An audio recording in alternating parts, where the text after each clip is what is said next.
I had my doubts about this composition, but that doubt actually turned out to be the main part of the composition. In this video, I want to show you my approach to capturing this scene behind me here, showing you the full process of finding it and framing it up and capturing it. So let's jump back to the beginning and start this video. The thing that intrigued me here is really that birch on the other side of this mire. And my intention here was really, I came out to this area, and one of the reasons that I wanted to come here are these spots of mire that are spread out over this nature reserve. So I had that in mind, and one emotion that I really been having in my mind as an intention is hope. So I've been looking and trying to find something that could convey hope in a sense out in the landscape, and that was what that birch really stood out for. The bright whiteness of it out in the otherwise green and brown landscape. So I found something that really stood out, and I think I'll be able to frame something up with it. The apprehension that I have for this scene is really that it is too many things happening, that it is too cluttered, that the anchor of the birch won't be able to carry the rest of the scene. So that is my apprehension, but I'm going to start to try to frame it up and see what we'll be able to get out of this. So here you can see the hole of the mire, and right over there we have the birch. So obviously I want to zoom in a little bit, and what I want to include here is obviously the birch itself, and then these trees, these lower trees there, and these trees and this tree there. I'm thinking this one and this one is going to frame the scene. So what I don't want to include, I don't want to include any of the sky. I don't want to include too much of the barren mire here in the foreground.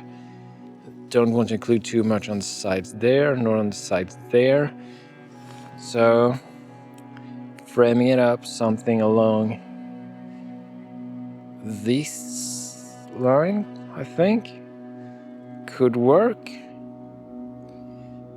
Yes. So let's see what happens if we move to the side here. If I move this way, the alignment between this one and this one, or rather, it becomes lopsided. So the left framing element becomes too close to the birch in the middle, while the right side becomes farther away. So we're losing the symmetry in a sense there. And I suspect the same thing is going to happen if I move further here. Then I'm going to have a harder time as well. The symmetry changes, and if I want to frame with the right side there, the birch becomes further to the right there, which isn't what I want. I want it to be kind of in the center to really shine as a beacon of hope in a sense. So I think I'm gonna have to stand in the middle here, and if I move further up and further down there, it won't. If I move too far down, I'm getting distractions moving in here in the foreground. And you can see as I move further up, I'm revealing more of the bottom part of that birch. And I think that is actually kind of nice to have. So I don't want to be too far down, I want to be a bit further up there. So I'm going to put up the tripod right here and almost at eye level and take it from there.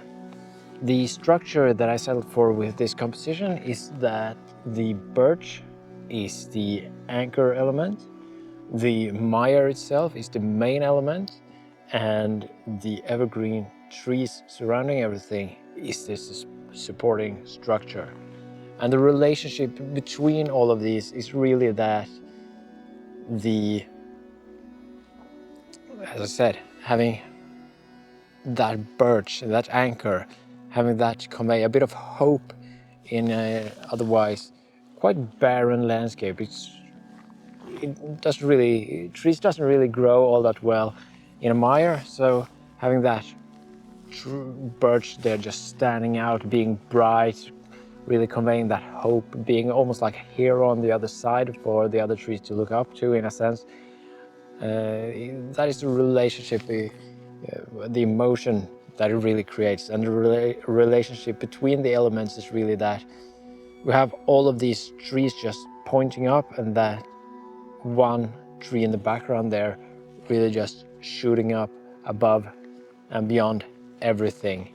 As for the balancing of the composition, it was really about what I said, having these framing elements on the left side and the framing element on the right side, having both of those equally spaced from the anchoring element in the center there, and then just having a bit of that foreground to convey the ground, and having the supporting structure of those trees standing in the foreground there, showing the harshness of the ground in a sense, and that anchor just shooting up. And that is really just, I'm gonna make that tree really pop in the editing as well.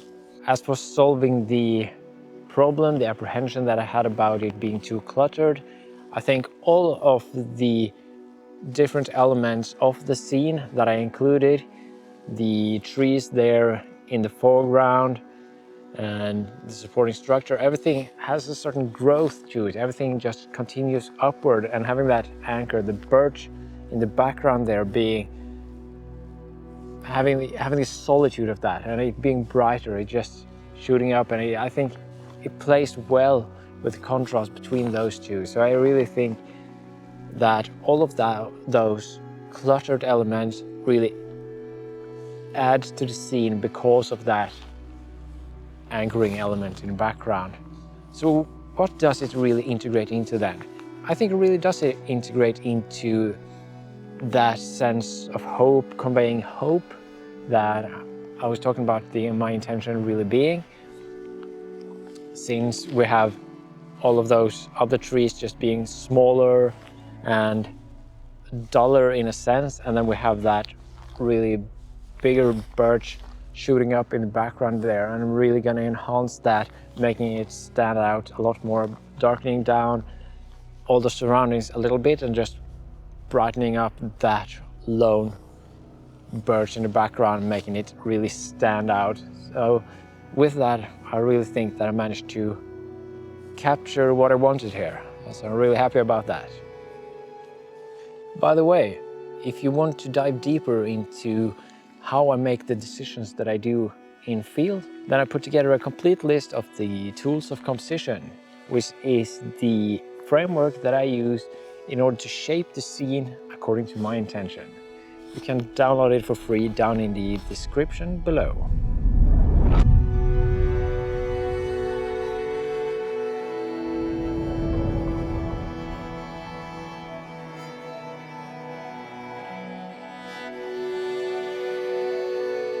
If you want to see a different kind of problem, less about reading the scene, more about physically getting the angle that you need, then the next video is a stream where something keeps blocking every position I tried. That one's next.